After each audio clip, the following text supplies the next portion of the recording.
नमस्कार, स्वागत है आपका। मैं हूं आपके साथ लोकेंद्र त्यागी। दुनिया को जिस एक खबर का बेसब्री से इंतजार था, आखिरकार वो सुखद खबर आ ही गई। पश्चिम एशिया के सुलगते मैदानों से लेकर वैश्विक कूटनीति के गलियारों तक इस वक्त सिर्फ एक ही चर्चा है, अमेरिका और ईरान के बीच ऐतिहासिक शांति समझौता।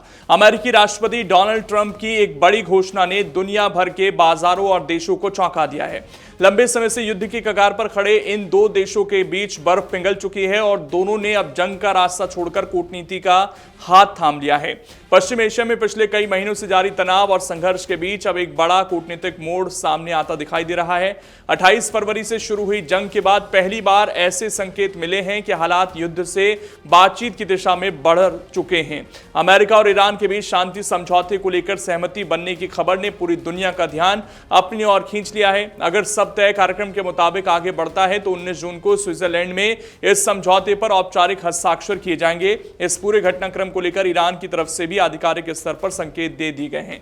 ईरान के कानूनी और अंतर्राष्ट्रीय मामलों के उप विदेश मंत्री काजम गरीबाबादी ने कहा कि तेहरान समझौते को अंतिम रूप देने के लिए तैयार है, लेकिन आगे की प्रक्रिया तभी आगे बढ़ेगी जब अमेरिका की ओर से किए गए वादों की पुष्टि हो जाएगी। इनमें सैन्य गतिविधियों का अंत, आर्थिक नाकेबंदी हटाना और ईरानी संपत्तियों को लेकर स्पष्ट कदम शामिल बताए जा रहे हैं।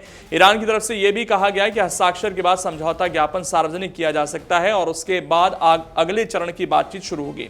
उधर अमेरिकी राष्ट्रपति डोनाल्ड ट्रंप ने इस समझौते को ऐतिहासिक बताते हुए दावा किया कि इससे पूरे क्षेत्र में स्थिरता और सुरक्षा का नया दौर शुरू हो सकता है। यह महान समझौता पूरे क्षेत्र में शांति और सुरक्षा लेकर आएगा। कई राष्ट्रपतियों ने ईरान के साथ शांति स्थापित करने की कोशिश की, लेकिन मुझसे पहले सभी असफल रहे। क्षेत्र के सभी नेताओं को पहली बार ऐसा राष्ट्रपति मिला जो उन्हें वास्तविक शांति हासिल करने में मदद कर सकता है। शुक्रवार को समझौते पर हस्ताक्षर होने के साथ ही बारूदी सुरंगों को हटाने के उद्देश्य से जल डमरू मध्य खोला जाएगा और क्षेत्र तथा दुनिया के लिए दोनों दिशाओं में फिर से तेल का प्रवाह शुरू हो जाएगा। इस्लामिक रिपब्लिक ऑफ ईरान के साथ समझौता पूरा हो चुका है। सभी को बधाई। मैं यहां औपचारिक रूप से हॉर्मुज जल डमरू मध्य को बिना किसी शुल्क के खोलने की अनुमति देता हूं और साथ ही संयुक्त राज्य अमेरिका की नौसैनिक नाकेबंदी को तुरंत हटाने की मंजूरी देता हूं। दुनिया के जहाजों, अपने इंजन शुरू कर दीजिए, तेल को बहने दीजिए। हॉर्मुज जल डमरू मध्य वही समुद्री मार्ग है जिसे दुनिया के सबसे अहम तेल व्यापार मार्गों में गिना जाता है। अगर यहां गतिविधियां पूरी तरह सामान्य होती हैं तो इसका असर केवल खाड़ी क्षेत्र तक सीमित नहीं रहेगा, बल्कि वैश्विक ऊर्जा बाजार और कई देशों की अर्थव्यवस्था पर भी दिखाई दे सकता है। और इसकी शुरुआत ट्रंप के ऐलान के साथ हो भी चुकी है। कच्चे तेल की कीमतों में गिरावट दर्ज की गई है। रविवार को वैश्विक बेंचमार्क ब्रेंट क्रूड की कीमत करीब 3.9% गिरकर $84 प्रति बैरल तक पहुंच गई।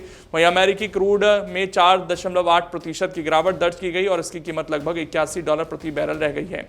बाजार विशेषज्ञ मान रहे हैं कि आने वाले कुछ दिन बेहद अहम होंगे, क्योंकि औपचारिक हस्ताक्षर और उसके बाद के कदम तय करेंगे कि यह समझौता सिर्फ घोषणा बनकर रह जाता है या वास्तव में पश्चिम एशिया में नई शुरुआत साबित होता है।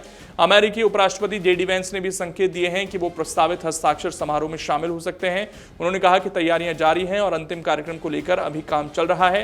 हालांकि ये स्पष्ट नहीं है कि समारोह में अमेरिका का प्रतिनिधित्व कौन करेगा और क्या राष्ट्रपति ट्रंप स्वयं मौजूद रहेंगे। सुरक्षा प्रोटोकॉल और राजनयिक प्रक्रिया को देखते हुए अंतिम फैसला बाद में सामने आ सकता है। अगर आप ये वीडियो YouTube पर देख रहे हैं तो हमारे चैनल को सब्सक्राइब कर बेल आइकन दबाएं और Facebook पर देख रहे हैं तो हमारे पेज को लाइक करें।